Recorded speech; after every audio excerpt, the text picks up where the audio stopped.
You know what? I really do think that Xbox Activision deal going through would not only benefit Xbox gamers, but PlayStation gamers too. Let's look into this.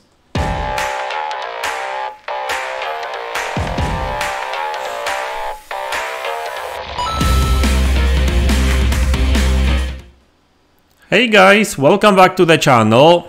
So in today's video I would like to talk about why I think that Xbox Activision deal going through, potentially going through, but it looks like it will go through, would benefit PlayStation gamers too, especially long term. Because short term, PlayStation gamers won't even notice any difference really, because like short term, nothing will change. So the games that are on PlayStation, that Activision, Blizzard games that are on PlayStation will stay on PlayStation. We know that Microsoft does that, so they won't just remove these games.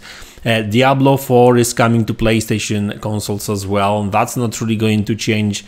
Like any game that they already announced would release for PlayStation anyway, right? And obviously on top of that, you know, part of the concessions would be the whole 10 years Call of Duty deal, which would guarantee PlayStation gamers parity, right? So they would get pretty much the same Call of Duty game as on Xbox when it comes to, you know, content, you know, any seasons and that kind of stuff, right?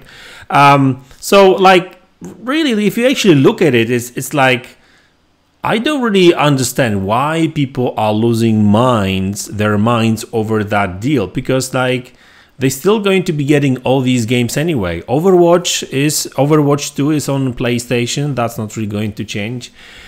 So I guess I spoke about like short-term and long-term repercussions a bit. So short-term, nothing will change. Long-term, yes, there will be some changes, obviously, because even though Call of Duty will be on PlayStation,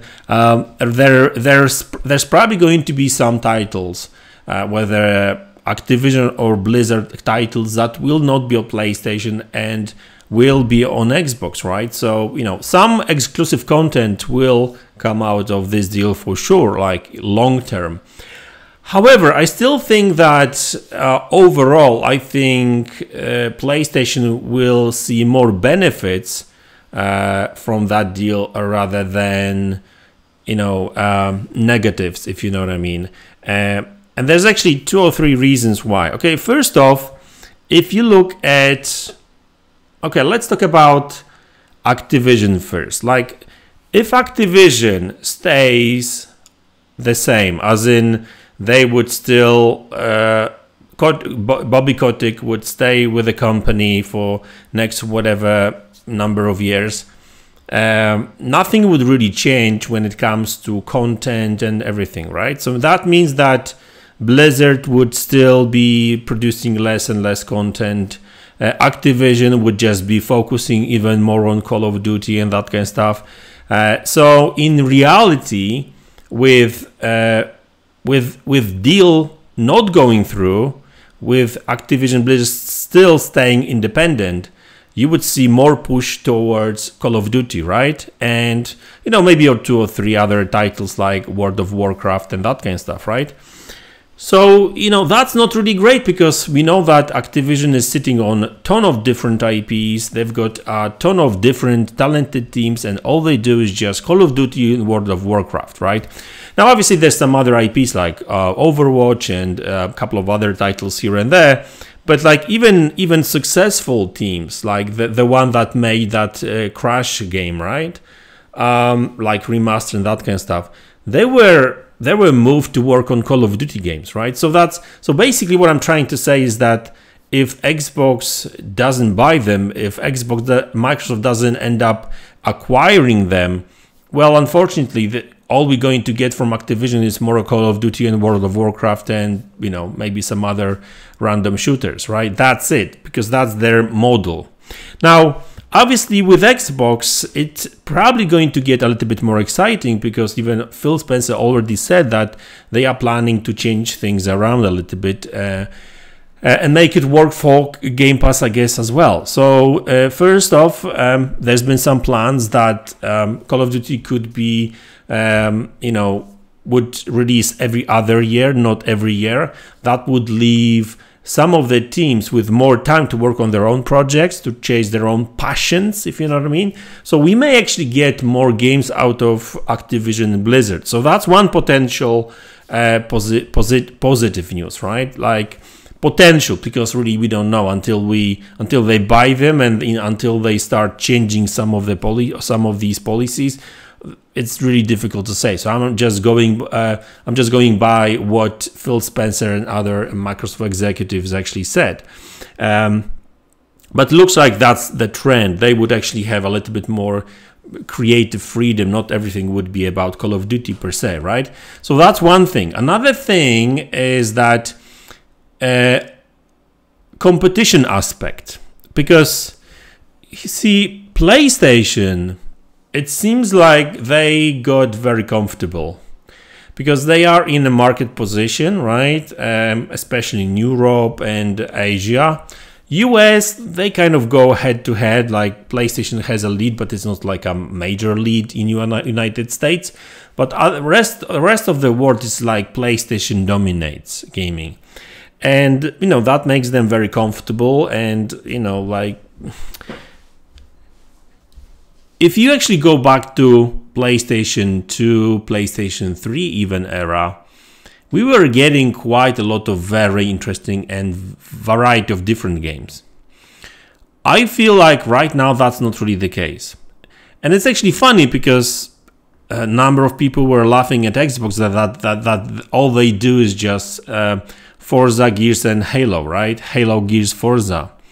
And obviously that was the case back in the days. Now, obviously, everything is changing because they are investing more and more in gaming, and they've got way more studios now. They can finally work on other projects as well. So you actually see a variety of different games right now. Even like, look at this year. Like this year, we got 2 new games from first-party Xbox studios. And first one was Age of Empires, and second one was actually the Hi-Fi Rush. 2 totally different games, and none of them has anything to do with Forza, Gears or Halo, right? I mean, Halo needs to be totally rebuilt, but anyway. But like, so let's go back to PlayStation now. Like, if you really think about it, like, yes, they do offer new games here and there, like Spider-Man is Spider-Man is not really a new IP, but I guess it was like a reboot, so let's just treat it as a new game.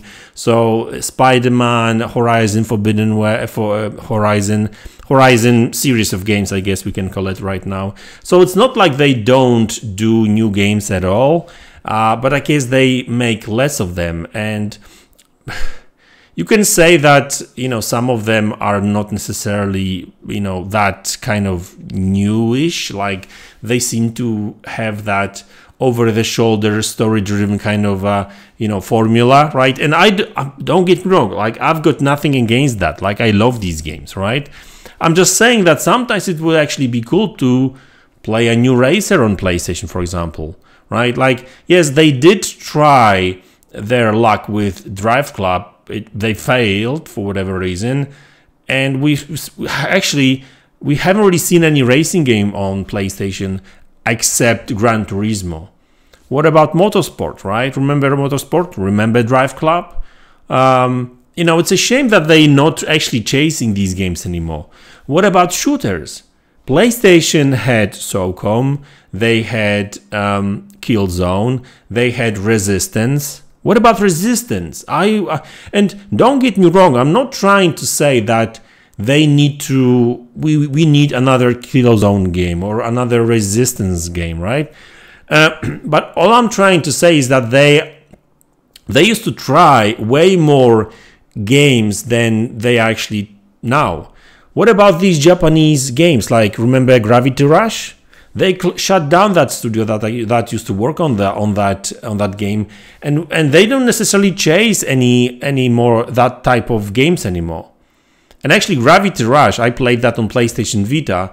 Believe it or not, I used to have a PlayStation Vita. I love that console, but my son actually broke it, unfortunately. So, you know, back in, like, especially during PlayStation 2 days, there was a ton of great games on PlayStation, and there was variety of different games. Like, you know, some of these games were silly as hell, but they would find the audience anyway. So what I'm trying to say is that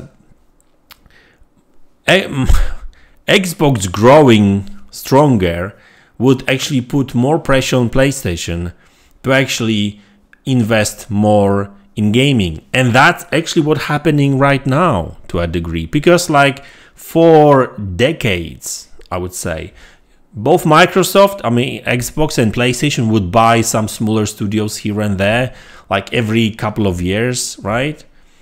But what's happening right now, as soon as Xbox started buying studios back in 2018, that's when they actually started, right?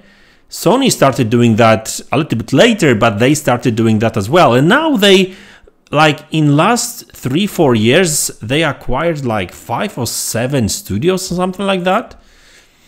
You know, they bought Destiny, right? And by the way, like, did you actually see anyone from Xbox community crying about Destiny being a PlayStation game? Not really, because it's going to be on Xbox as well. So, I mean, that's why I don't really understand why, you know, why are you crying about Call of Duty so much if it's going to be on PlayStation probably forever?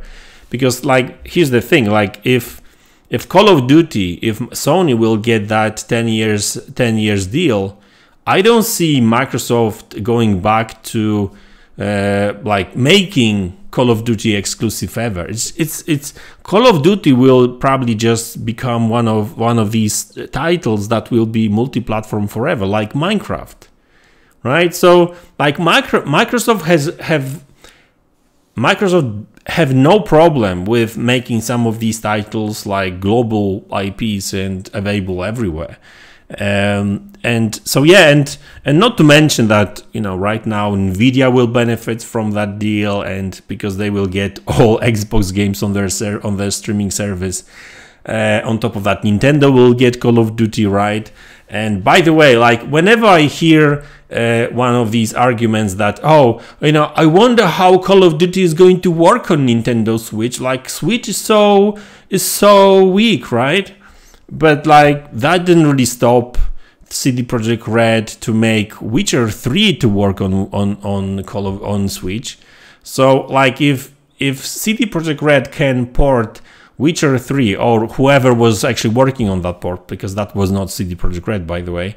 So like whoever made that port, I'm sure that they could actually make a port of Call of Duty, which, yeah, I mean, let's face it, like that would not be the best looking ever Call of Duty for sure, but it would run. It could run at 30 frames per second, but it would run, right?